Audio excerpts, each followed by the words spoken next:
One last shot. Holed up in an empty bar, bleeding from a dozen wounds, and surrounded by armed men who wanted him dead, Malcolm Graves had seen better days. He'd seen worse ones, too, so he wasn't worried yet. Graves leaned over the smashed bar and helped himself to a bottle, sighing as he read the label. Demacian wine? That all you got?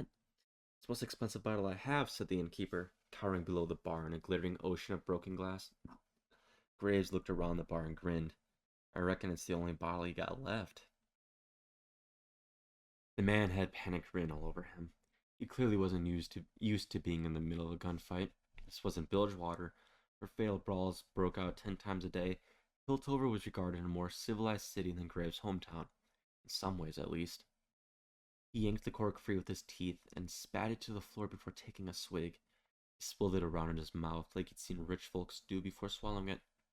Piss water, he said, but beggars can't be choosers, huh?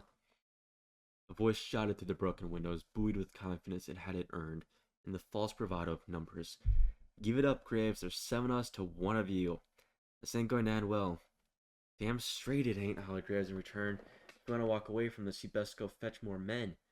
He took another swig from the bottle and put it down on the bar. Time to get to work, he said, lifting his one-of-a-kind shotgun from the bar. Graves reloaded, pushing fresh shells home. The weapon snapped together with a satisfying lethal sound, loud enough to carry to the man outside. Anyone who knew him would know that sound and what it meant. The outlaw slid off the bar stool and made his way to the door, glass crunching beneath his boot heels. He stooped to glance through a cracked window. 4 men crouched behind makeshift cover, 2 on the upper floor of a fancy workshop, another 2 in a shadowed doorways to either side. All held crossbows or muskets at the ready. We tracked you halfway across the world, you son of a bitch, shouted the same voice. Bonnie didn't say nothing about you being alive or dead.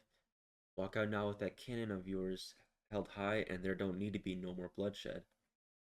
Oh, I'm coming out, shouted Graves. Don't you worry none about that. He drew a silver serpent from his pocket and flipped it onto the bar, where it spun through a pool of spilled rum before landing heads up. A trembling hand reached up to take it. Graves grinned. That's for the door, he said. What about the door? Asked the innkeeper.